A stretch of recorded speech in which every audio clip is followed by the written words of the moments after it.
There is more day to dawn. The sun is but a morning star. The story goes like this. A philosopher decides to go to the middle of the woods, to abandon society, to construct a small cabin in a pond, and to live there in solitude. Well, he refuses money, fame, rich food and wine, and doesn't really care at all about wages and social status. He just wants that living truth of nature, that very communion with nature and simplicity.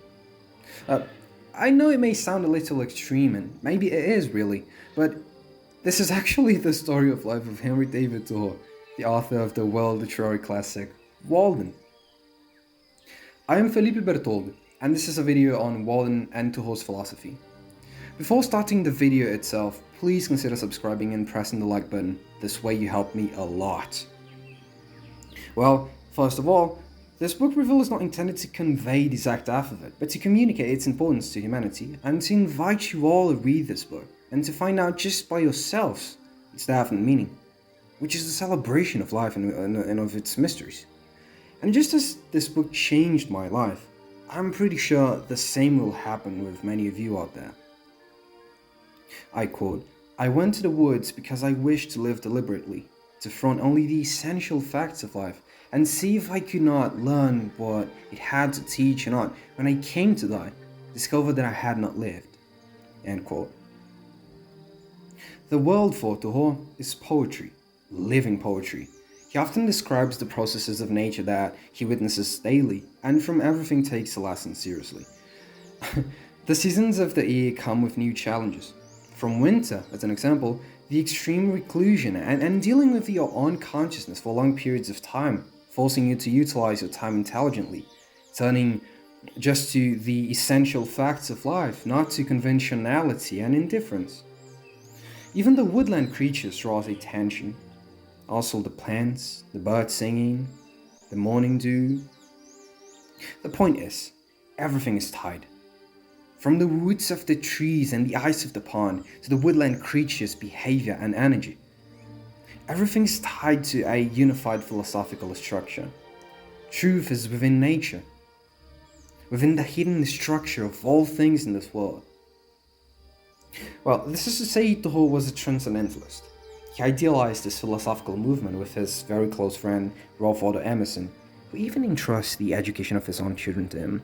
Anyway, briefly diving into philosophy, this movement, transcendentalism, presupposes intuitionism, subjective truths against subjectivism and empiricism, for example. And it is possible to think of Berdyev's personalist philosophy, and yeah, I'm talking about the Russian philosopher, as a closed system to this one. But I'm not going to linger on this, so back to the nature. Thoreau saw a foundational goodness within people and nature. And just for you to have an idea of how this has an immense importance for him, and how everything fits with the transcendentalist movement, pay attention to Emerson's following words in his work called Nature. "In the woods, we return to reason and faith. I become a transparent eyeball. I am nothing. I see all. The currents of the universal being circulate through me. I am part or particle of God." Well, now that I have shown you a little of transcendentalism and resumed Thoreau's relation of nature and its importance for him, I must say the inevitable truth. Every single human soul in this world should read Thoreau.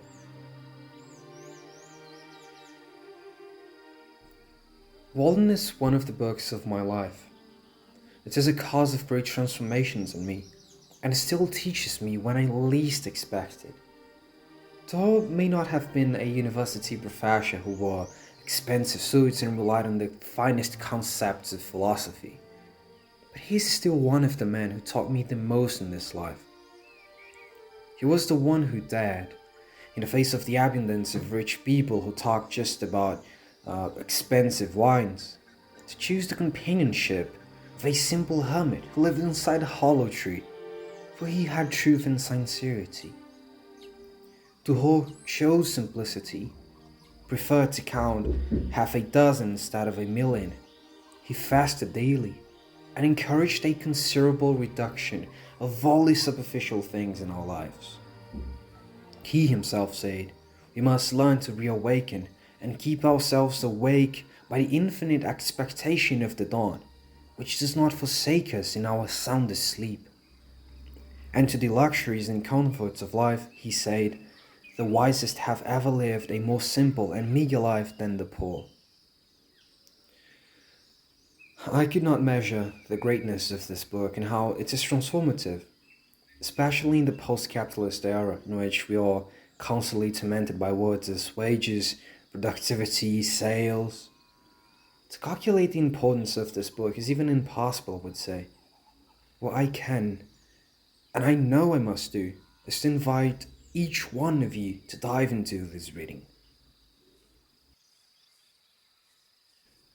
If you enjoyed this content, please consider subscribing and do not forget to press the like button. This is really important to me and helps me a lot to continue making more of this.